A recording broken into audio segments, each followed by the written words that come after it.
Hi everyone, welcome to my YouTube channel. ఈరోజు కొత్తిమీర పులావ్ తయారు చేయడం ఎలా, దానికి కావాల్సిన పదార్థాలు: కొత్తిమీర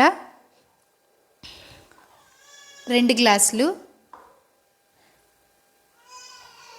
పచ్చిమిర్చి, కరివేపాకు, ఉల్లిపాయలు, జీడిపప్పు, పుదీనా.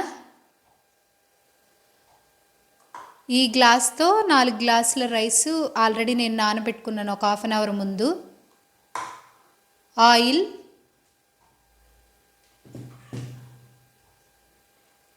అల్లం వెల్లుల్లి పేస్ట్, సాల్ట్. ఇప్పుడు ఈ కొత్తిమీర, పుదీనా, పచ్చిమిర్చి ఫైన్ పేస్ట్ లాగా మిక్సీ పట్టుకుందాం. కొత్తిమీర పేస్ట్ అనేది రెడీ అయిపోయింది. ఇప్పుడు కొత్తిమీర పులావ్ తయారు చేయడం ఎలా అనేది చూద్దాం. స్టవ్ ఆన్ చేసి గిన్నె పెట్టి 3 టేబుల్ స్పూన్ నూనె వేసుకోవాలి.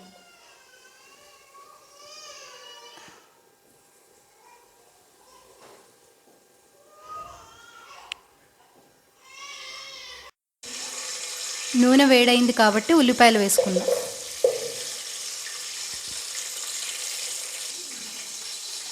సారీ అండి, ముందు క్లిప్లోని చెక్క, లవంగాలు, యాలకులు చెప్పడం మర్చిపోయాను.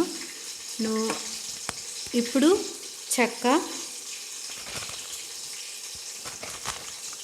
3 లవంగాలు,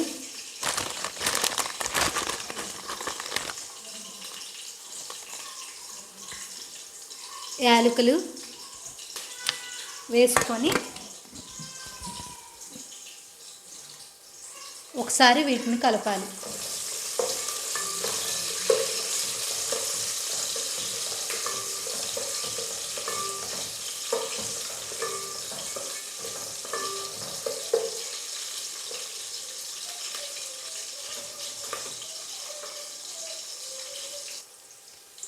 ఇప్పుడు బిర్యానీ ఆకు, జీడిపప్పు కూడా వేసుకుందాం.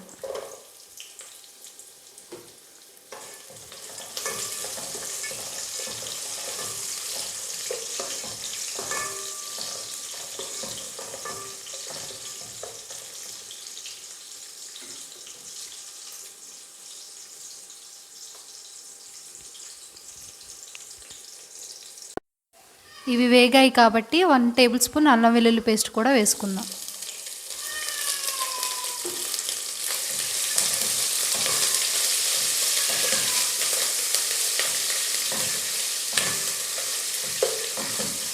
అల్లం వెల్లుల్లి పేస్ట్ అనేది నూనెలోనే వేగితే టేస్ట్ అనేది ఇంకా చాలా బాగుంటుంది.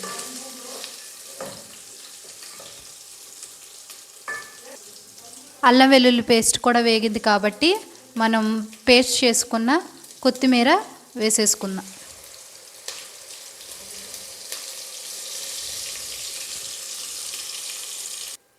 కరివేపాకు కూడా వేసి ఒకసారి కలుపుకుందాం.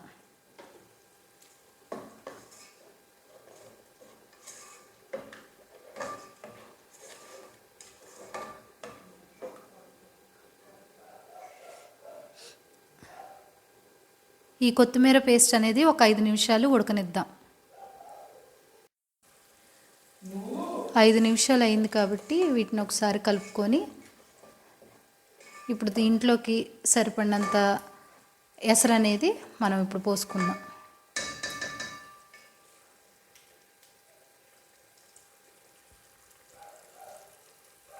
ఈ గ్లాస్తో నేను 4 గ్లాసుల బాస్మతి రైస్ తీసుకున్నా కాబట్టి 7 గ్లాసులు వాటర్ అనేది తీసుకుందాం.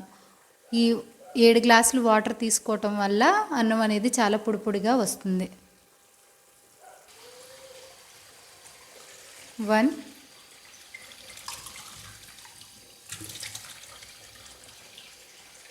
2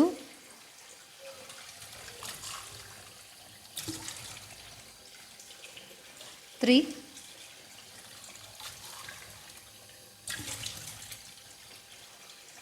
4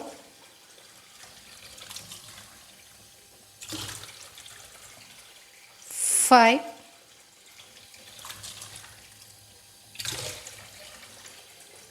6 7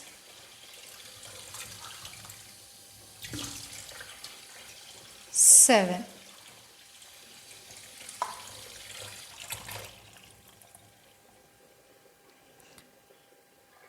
ఇప్పుడు ఈ ఎసరులోకి సరిపడినంత సాల్ట్ను మనం యాడ్ చేసుకుందాం.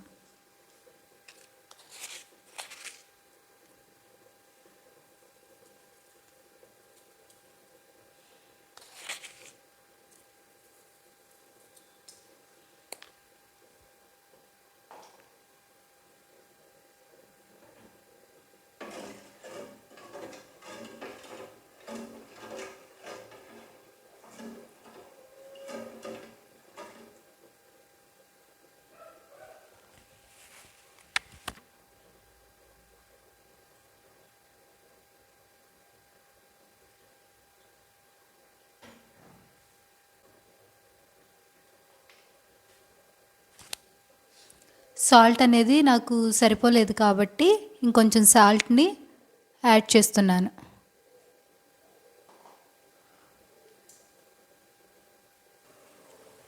ఎసరు అనేది కాగింది కాబట్టి మనం ముందుగానే నానబెట్టిన బాస్మతి రైస్ను ఈ ఎసరులోకి వేసుకుందాం.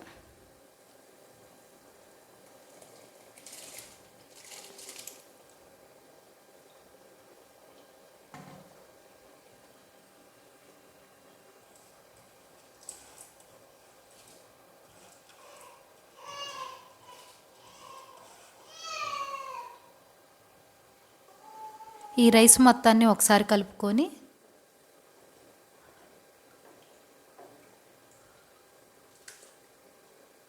మూత పెట్టుకుందాం.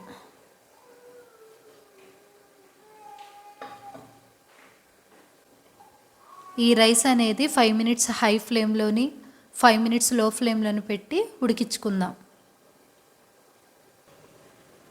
ఇప్పుడు ఈ రైస్ అనేది 5 నిమిషాలు హై ఫ్లేమ్లో ఉడికించాము. మరి ఒక 5 నిమిషాలు లో ఫ్లేమ్లోని ఉడికించుకుందాం.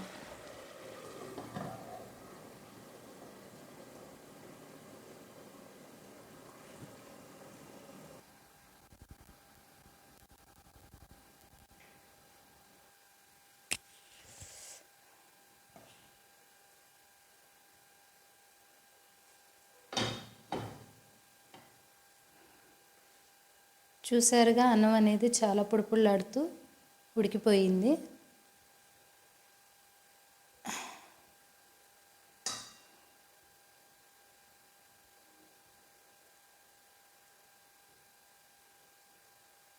అంతే, కొత్తిమీర పులావు రెడీ అయినట్టే.